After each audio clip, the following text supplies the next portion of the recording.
Indo British advanced pain clinic నొప్పి మాయం surgery దూరం ఫర్ అపాయింట్మెంట్స్ 9155515563.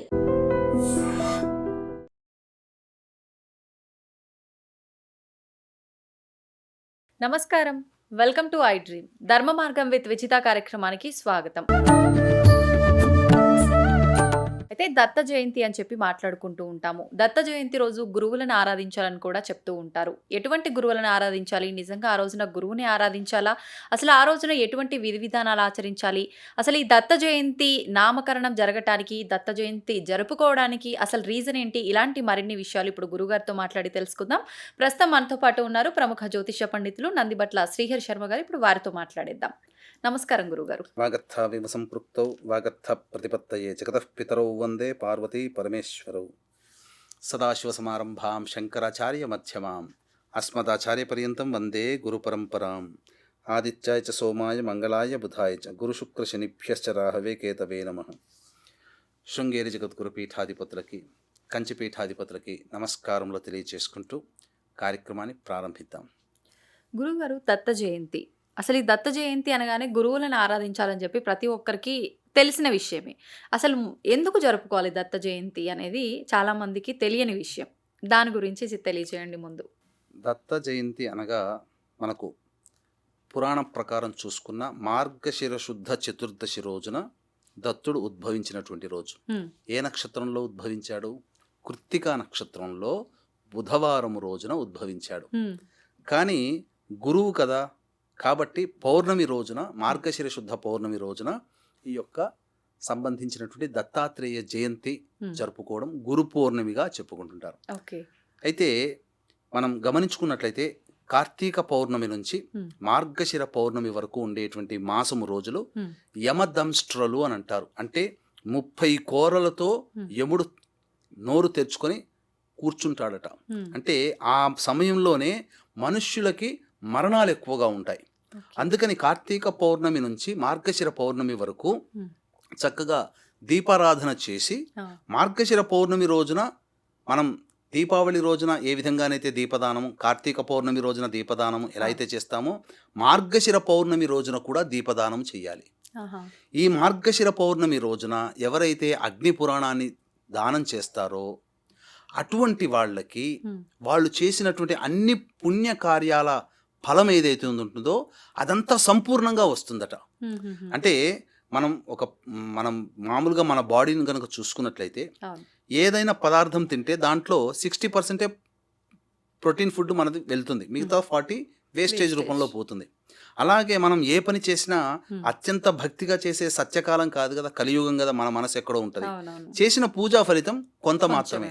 కానీ ఈ మార్గశిర పౌర్ణమి రోజున అగ్ని పురాణాన్ని గనక దానం చేస్తే మనం ఏ పూజ, ఏ వ్రతము, ఏ నోము చేశామో, ఏ దానము చేశామో సంపూర్ణ ఫలితం మనకు దక్కుతుంది. అగ్ని పురాణం పుస్తకం అండి. దానం బ్రాహ్మణులకు ఇవ్వచ్చు, దేవాలయంలో ఇవ్వచ్చు, చదువుకోగలిగే ఆసక్తి ఉన్నటువంటి వయోవృద్ధులకు ఇవ్వచ్చు, జ్ఞానాన్ని పెంచుకోవాలనేటువంటి ఆలోచించే వాళ్ళకి కూడా ఇవ్వచ్చు. ఇప్పుడు ఏదైనా దానం ఇస్తున్నాము అనగానే తీసుకునే వాళ్ళు వీళ్ళకి ఏదో దోషం ఉంది అందుకే ఇది దానం చేస్తున్నారు, అది ఏ వస్తువు దానం ఇచ్చినా కూడా అలా ఆలోచిస్తారు. ఈ మధ్య ఒక అపప్రథ అయిందమ్మా.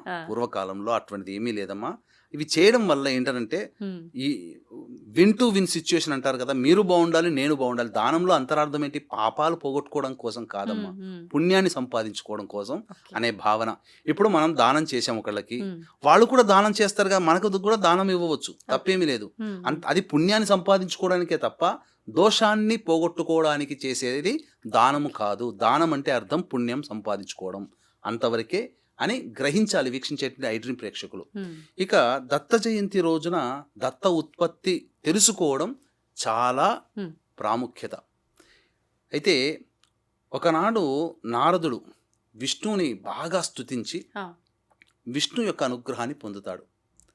పొందిన తర్వాత ఏం వరం కావాలి కోరుకో నారద అంటే, నీ యొక్క ఏకైక సత్వరూపాన్ని నేను చూడాలనుకుంటున్నాను అని చెప్పగా, సరే భూలోకానికి పయనమవుతానని చెప్పి విష్ణుమూర్తి దగ్గర వెళ్తాడు, ఆ అనుజ్ఞ తీసుకొని వెళ్తాడు. ఆ కోరిక అలాగే ఉండిపోతుంది. ఎక్కడికి వస్తాడు నారద మహానువారు అంటే అత్రి మహాముని ఆశ్రమానికి వస్తాడు. ఆ సమయంలో వారు ఉండరు, కానీ వారి భార్య అయినటువంటి అనసూయాదేవి మహాపతివ్రత. ఆమె చక్కగా నారదుడిని ఆహ్వానించి చక్కగా అతిథి మర్యాదలు చేసింది. ఎంతో సంతోషించినటువంటి నారదుడు వైకుంఠానికి వెళతాడు. లక్ష్మీ గారు ఉండగానే చెప్తారనమాట, ఈ విధంగా భూలోకానికి వెళ్ళాను, ఆమె మహాపతివ్రత అని ఆమెను వేణోలో కొడుకుతాడు. అంటే సహజంగా స్త్రీలకి తన ముందు ఇంకొక సాటి స్త్రీని పొగిడితే అసూయ తొందరగా వస్తుంది కదా.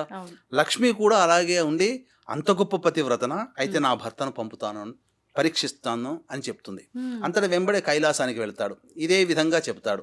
పార్వతి కూడా అసూయ చెంది నా భర్తను పంపిస్తాను పరీక్ష కోసం అని. అలాగే బ్రహ్మలోకానికి వెళ్తాడు, సావిత్రి ముందు చెప్తాడు. అలాగే సావిత్రి కూడా నా భర్తను పంపిస్తానని ముగ్గురు కూడా ఏకకంఠంతో భర్తను పంపించారు. అత్రి ఆశ్రమాన్ని దగ్గరికి వెళ్ళగానే అప్పుడు ఈమె పాతివ్రత్యాన్ని పరీక్షించాలనే ఉద్దేశంతో త్రిమూర్తులందరూ కూడా బ్రాహ్మణ వేషధారణతో వెళ్ళగా బ్రాహ్మణులుగా రాగానే అతిథి సత్కారాలు చేసింది. అప్పుడు అత్రి మహాముని ఆ విధంగా రాగానే ఆ అనసూయదేవి అడుగుతుంది, ఏం వడ్డించమంటారు అంటే అప్పుడు వివస్త్రగా మాకు వడ్డించమ్మా అని చెబుతారనమాట ముగ్గురు ఏకకంఠంతో. అంతటా ఇదే విషయాన్ని భర్త అనుజ్ఞ తీసుకోవాలి కదా ఏ పని చేసినా. అత్రి మహామునికి చెబుతుంది. అత్రి మహాముని ఇంతటి విపరీతమైనటువంటి కోరిక కోరారంటే వచ్చిన వాళ్ళు ప్రశ్నించడానికి సందేహించడానికే వచ్చిన వాళ్ళు, పరీక్షించడానికి వచ్చిన వాళ్ళు అని తెలిసి ఆలోచించి దివ్యనేత్రంతో ఆలోచించి వచ్చిన వాళ్ళు సాక్షాత్తు త్రిమూర్తులే అని చెప్పి ఆమెకు ఒక మంత్రోదకాన్ని ఇస్తాడు.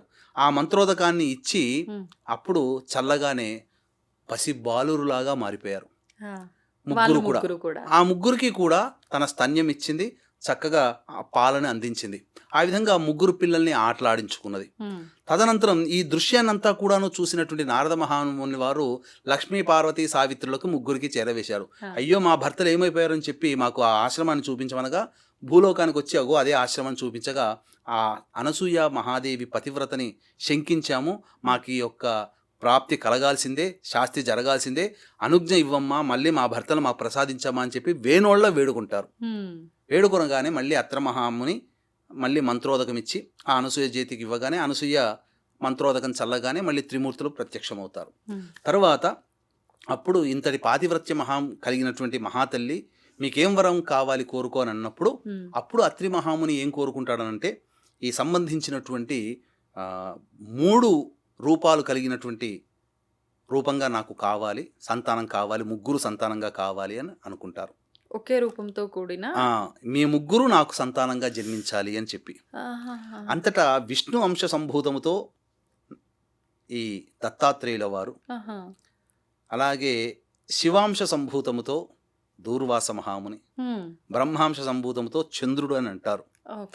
ఈ విధంగా చక్కగా త్రిమూర్తులు వారి యొక్క అంశాలతో ఈ ముగ్గురిని ఆ త్రిమూర్తుల అంశతో వారు అత్రి మహాముని అనసూయ దంపతులకి జన్మించడం జరిగింది. ఈ యొక్క దత్తాత్రేయుని యొక్క జన్మ వృత్తాంతం అమ్మ కృత్తికా నక్షత్రం బుధవారం రోజున మార్గశిర శుద్ధ చతుర్దశి రోజున జన్మించారు.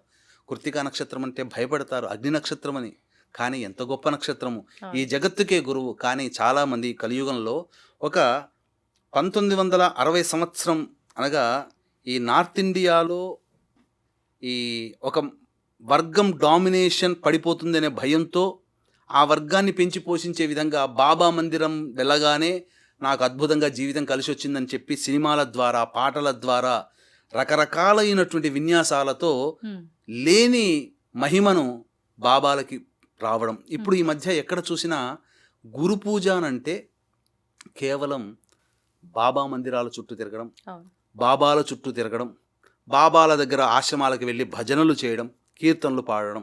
ఈ మధ్య చూశాను, మనకు మానవుడిగా జన్మించి మనకెంతో ఉపకారం చేసినటువంటి సత్యసాయిబాబా గారు ఉన్నారు. ఇప్పుడు ఆయన భవిష్యత్తులో ప్రేమ సాయిబాబాగా జన్మిస్తానంటే ఇప్పుడు ఆల్రెడీ ప్రేమ సాయిబాబా వచ్చేసేసాడు ఎక్కడో తమిళనాడు ప్రాంతంలో. ఆయన కూడా సేమ్ ఆ సత్యసాయిబాబా గారి లాగానే ఇలా ఇలా అనుకుంటూ విభూతిని ప్రదర్శిస్తున్నాడు. ఇవన్నీ కూడా కలియుగంలో అవి బూటకములు, బాబాలు బూటకములు. గుర్తుపెట్టుకోండి వీక్షించేటువంటి ప్రేక్షకులు కూడా. సద్గురు ఎవరయ్యానంటే దత్తాత్రేయుడు మాత్రమే. మానవుడిగా పుట్టి మలమూత్ర విసర్జన చేసినటువంటి ఏ వ్యక్తి కూడాను గురువు కాలేడు, గురు అంశ మాత్రమే. కానీ గురు అంశని అనగా గురువుని వదిలేసేసి గురు అంశ పట్టుకుంటున్నారు. మనకు సూపరింటెండెంటే తెలుసు, ముఖ్యమంత్రి మనకు బాగా దగ్గర, పోయి పిఎని పట్టుకుంటే ఏం ఫలితం? సూపరింటెండెంట్ దగ్గర పోతే మన పని అయిపోతుంది. పిఎని పట్టుకొని ఆయనని వేడుకుంటే ఎలా? కాబట్టి దత్తాత్రేయుడు మనకుండంగా ఇతర బాబాలు, కాబట్టి మానవుడిగా జన్మించినటువంటి మనుష్యులుగా బాబాలుగా మారిన వాళ్ళని కంటే దత్తాత్రేయుని ఆరాధన చేయండి. ఆ రోజున చాలా విశేషం అమ్మా.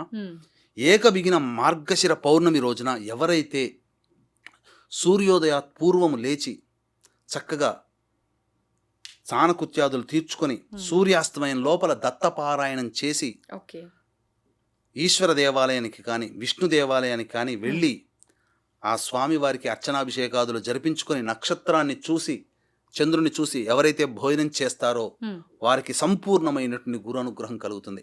ఇంకా గురు అనుగ్రహం పొందాలంటే ఇది చేయలేని వాడు కూడా ఇంకొక సామాన్యమైనటువంటి పరిహారం కూడా ఉందమ్మా. ఏంటండి? అయితే వీక్షించేటువంటి ప్రేక్షకులు గమనించాల్సింది, ఈ మార్గశిర శుద్ధ పౌర్ణమి రోజున అనగా డిసెంబర్ 15వ తారీఖు రోజున మధ్యాహ్నం 3 గంటలకి కాశీ క్షేత్రంలో కానీ శ్రీశైల క్షేత్రంలో కానీ జాతకరీత్యా కలుగు విద్య, వివాహ, ఉద్యోగ, దాంపత్య, సంతాన, అనారోగ్య సమస్యలకి మరియు గోచార రీత్యా వృషభ, మిథున, కర్కాటక, సింహతులు, వృశ్చిక, మకర, కుంభ, మీన రాశిలో జన్మించిన వారికి శనిదోష పరిహారార్థమై సర్వదోష నివారణ పూజలు పర్ హెడ్ 1500 రూపాయలకి చేయించడం జరుగుతుంది. అవకాశం ఉన్నవాళ్ళు కార్యక్రమ తదనంతరం కాంటాక్ట్ చేసి మీ గోత్రనామాదులు నమోదు చేసుకోవచ్చు. ఈ యొక్క దత్తాత్రేయ పారాయణం ఎవరైనా కానీ చేయవచ్చు. ఆ రోజు మొత్తం చేస్తే అంత సమయం మాకు కేటాయించలేము, చాలా సులభంగా గురు అనుగ్రహం ఈ విధంగా కలగాలి అన్నప్పుడు శివాలయంలో నవగ్రహ దేవాలయాలు ఉంటాయి కదా మనం, ఆ కాళ్ళు చేతులు కడుక్కొని పొద్దున్నే స్నానం చేసి నవగ్రహాల చుట్టూ శివాయ నమః అంటూ 27 ప్రదక్షిణలు చేసి నవగ్రహాల్లో ఉత్తరం వైపు ఫేస్ పెట్టి ఉన్నటువంటి బృహస్పతి గ్రహం ఉంటుంది. ఆ బృహస్పతి గ్రహానికి ముందు రోజే నానబెట్టినటువంటి 108 శనగల దండమాలని చక్కగా గురుగ్రహానికి వేసి అష్టోత్తర పూజ, పసుపు రంగు పూలతో అష్టోత్తర పూజ చేసి మేడి పూలతో చేస్తే చాలా విశేషం. ఎందుకంటే ఔదుంబర వృక్షం దగ్గర వెలిసినటువంటి వాడు ఈ యొక్క దత్తాత్రేయుడు. ఔదుంబర వృక్షం చాలా ప్రీతికరం. మేడి పూలు దొరకకపోతే చామంతి పూలు, పసుపు రంగు పూలతోనైనా కానీ చేయవచ్చు. చేసిన తదనంతరం చక్కగా ఈ శనగపిండి బెల్లముతో చేసినటువంటి లడ్డూలు కానీ ఏదైనా తీపి పదార్థము నైవేద్యంగా పెట్టి ఆ రోజున ఉపవాసం ఉంటే మంచిది. ఈ విధంగా చేసినట్లయితే గురు అనుగ్రహం కలుగుతుందమ్మా. దత్తాత్రేయుని తప్ప ఇతర ఏ బాబాలని పూజించినా ఫలితము నిష్ఫలమే, అందులో సందేహం లేదు. అందుకనే కలియుగంలో అసలు గురుతత్వం పోతుంది. ఇటువంటి గురువు కాని గుగ్గురువులని పూజించడం ద్వారా నరకలోక ప్రాప్తి కలుగుతుంది. ఈనాడు గురువారం వచ్చిందనంటే శివాలయానికి, ఒకప్పుడు పూర్వకాలంలో మా తాత ముత్తాతలు శివాలయంలోకి, విష్ణు ఆలయంలోకి వెళ్ళడం చూసాం. కానీ ఈ రోజున బాబాల మందిరాల చుట్టూ తిరుగుతున్నారు. అసలు తత్వాన్ని వీడి నకిలీని పట్టుకుంటున్నారు. కాబట్టి చక్కగా ఈ యొక్క దత్తాత్రేయ ఆరాధన అన్నప్పుడు దక్షిణామూర్తి స్వరూపంగా గురు రూపంలో వెలిశాడు ఈశ్వరుడు, హయగ్రీవుడి రూపంలో గురు రూపంగా వెలిశాడు విష్ణు భగవానుడు. కాబట్టి విష్ణు ఆలయాన్ని, శివాలయాన్ని సందర్శించుకుంటే దత్తాత్రేయుని యొక్క అనుగ్రహం కలుగుతుంది. అత్తి చెట్టు, ఔదుంబర వృక్షం అత్తి చెట్టు కాబట్టి కంచిలో విష్ణు కంచి ఉంది. ఆ విష్ణు కంచిలో ఉన్నటువంటి మూల విరాట్ విగ్రహము అత్తి చెట్టుతో చేసినటువంటిది. కాబట్టి ఆ విష్ణు కంచిలో వరదరాజ పెరుమాళ్ళని దర్శనం చేసుకున్నా మంచిదే. కాకపోతే ఇప్పుడు అదంతా కూడా మళ్ళీ బావిలో పెట్టడం జరిగింది. ఆ బావి దగ్గరికి వెళ్ళి నమస్కారం చేసుకున్నా చాలు. ఎందుకంటే అది దత్తాత్రేయ స్వరూపమైనటువంటి అత్తి చెట్టు యొక్క కాండముతో చేయబడినటువంటి విగ్రహం. కాబట్టి దత్తాత్రేయుని యొక్క అనుగ్రహం సంపూర్ణంగా కలుగుతుంది. లేదు, అత్తి చెట్టుతో మూల కాండముతో చేసినటువంటి దత్తాత్రేయ విగ్రహాన్ని ఆ రోజు తెచ్చుకొని ఆ రోజు పౌర్ణమి రోజున పూజ చేసి ప్రతి పౌర్ణమికి కూడాను పూజ చేస్తూ ఉంటే ఆ ఇంట్లో గురువు నిలకడగా ఉంటాడు. గురువు ఉన్నాడు అంటే విద్య వస్తుంది, సంతానం కలుగుతుంది, డబ్బులు వస్తాయి, కీర్తి ప్రతిష్టలు పెరుగుతాయి, పనులలో అనుకూలత కలుగుతుంది. ఈ విధంగా అత్తి చెట్టుతో చేసినటువంటి దత్తాత్రేయ విగ్రహాన్ని ఇంట్లో ప్రతి పౌర్ణమి రోజున పూజించుకున్న, ప్రతి గురువారం నాడు పూజించుకున్న వాళ్ళకి అఖండ ఐశ్వర్యాలు కలుగుతాయని చెప్పడంలో ఏమాత్రం సందేహం లేదమ్మా. అయితే మొదటి గురువులు మన తల్లిదండ్రులే అని అంటారు కదండి. తల్లిదండ్రులకు కూడా ఆ రోజు మనం సేవ చేసుకోవాలని, కృతజ్ఞత తెలుపుకోవాలని అంటుంటారు కదా, అది నిజమే అంటారా? వాస్తవమేనమ్మా. ఈ రోజున మనకు తల్లిదండ్రులు మొట్టమొదటి గురువు అంటే తల్లిదండ్రులే. వారు చూపిస్తేనే ప్రపంచం చూస్తున్నాం, వారు నేర్పిస్తేనే మాటలు మాట్లాడుతున్నాం, వారు మంచి మాటలు చెప్తేనే మంచి మాటలు మనం వింటున్నాం, మాట్లాడుతున్నాం. తర్వాత విద్య నేర్పిన గురువు, తర్వాత మంత్రాన్ని అనుగ్రహించిన గురువు, అలా చాలామంది గురువులు అనేక రకాలుగా ఉంటారు. కానీ అసలు ఈ రోజుల్లో తోడబుట్టిన వాళ్ళని, తల్లిదండ్రులని, కట్టుకున్న వాళ్ళని తిడితే ఒక్క మాట కూడా వాళ్ళకి ఏమనిపించదు. కానీ గురువు బాబాలని తిట్టుకుంటూ వెళ్ళామంటే ఇక ఎక్కడలేని పౌరుషం వచ్చేసి అతలాకుతలం సమాజాన్ని అతలాకుతలం చేసేస్తుంటారు. అవును. కాబట్టి అంత వ్యామోహము బాబాల మీద అవసరం లేదమ్మా. మానవులుగా పుట్టి మనకు ఉద్ధరించడానికి పురాణాలు ఉన్నాయి, భగవద్గీత ఉంది, మహాభారతం ఉంది, రామాయణం ఉంది, భాగవతం ఉంది, శ్రీదేవి భాగవతం ఉంది. ఇన్ని వదిలిపెట్టి బాబాల మందిరాల చుట్టూ, బాబాల ఆశ్రమాల చుట్టూ హారతులు అంటూ లేకపోతే భజనలు అంటూ చేసుకుంటే పుణ్యం రాదమ్మా, పాపమే వస్తుంది. నమస్తే అండి, చాలా మంచి విషయాలు తెలియజేశారు. ధన్యవాదాలు. సర్వం శ్రీ ఉమామహేశ్వర పరబ్రహ్మార్పణమస్తు.